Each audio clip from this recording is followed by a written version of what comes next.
تو جہاد جو ہے اس کا مطلب ہوتا ہے، جہاد کا مطلب سبھی کو پتا ہوگا کہ کسی انسان کی مقدور بھر کوشش جو اسلام کے نفاذ اور اس کی سربلندی کی جائے.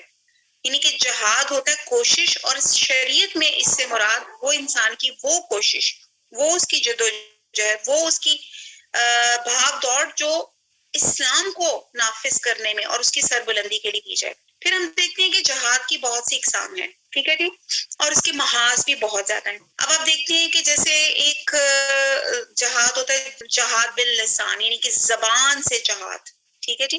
یہ جو اس وقت ہم آپس میں کر رہے ہیں، زبان سے جہاد، ایک دوسرے کو سمجھانا، تلقین کرنا، تقریروں کے ذریعے تبلیغ کرنا، ٹھیک ہے. ایک ہوتا ہے جہاد بالقلم، قلم سے جہاد، یعنی کہ اسلامی تعلیمات کی اشاعت اور اسلام پر جو بھی کچھ کرٹیسزم کی جاتا ہے اور ان کا جواب دینا، اس کو یعنی کہ جو چیز آپ کے قلم کے ساتھ ہوتی ہے اللہ کا پیغام پھیلانے کے لیے جو آپ کی کوشش ہوتی ہیں، اس کو جہاد بالقلم کہا جاتا ہے. پھر ہم دیکھتے ہیں کہ ایک آ جاتا ہے جہاد بالسیف.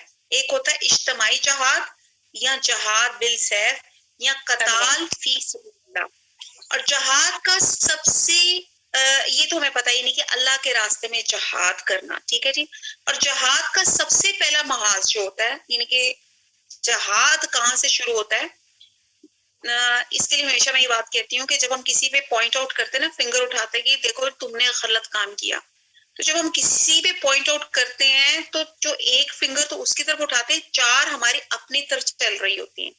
تو اس لیے جہاد میں جو سب سے پہلا محاذ ہوتا ہے انسان کا اپنا نفس ہے، جو اس آیت نمبر 6 میں بتایا جا رہا ہے. اور جہاد بالنفس، اپنے آپ کو برائیوں سے روکنا، برائیوں سے بچانا، نیکی کے کام کرنا، نیکی کا پرچار کرنا، یہ جہاد بالنفس میں آ جاتا ہے. بہرحال بڑا وسیع میننگ ہے اس میں، ابھی ٹائم اتنا نہیں ہے کہ میں اس پہ بھی لمبی بات کروں. اور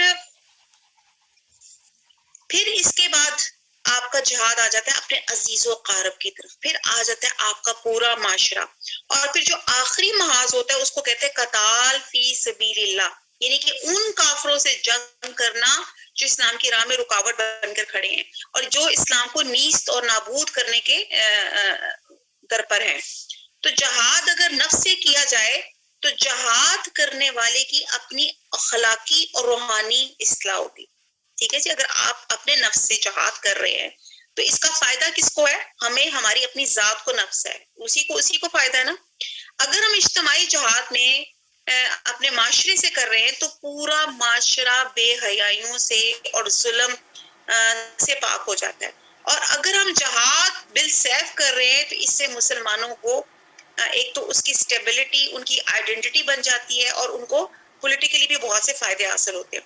تو جس قسم کا بھی جہاد کیا جائے بالآخر اس کا فائدہ جہاد کرنے والی کی ذات کو پہنچتا ہے، ٹھیک ہے جی. پہلی بات تو یہ کلیئر کرے کہ ہم جو جہاد کر رہے ہیں اس کا فائدہ سب سے پہلے انسان کی اپنی ذات کو پہنچتا ہے. دوسری بات آپ یہ دیکھیں کہ جہاد کی جو توفیق ہے نا، یہ بھی اللہ کی مہربانی ہے. ہر بندہ جہاد نہیں کر سکتا، ہر بندے کے دل میں ہوتا ہے اللہ تعالیٰ میں جہاد کروں، لیکن یہ جہاد کرنا بھی، جیسے ہم نے پہلے قارون کا کریکٹر پڑھا کہ اس نے کہا کہ تمام چیزیں میری قابلیت کی وجہ سے ہیں.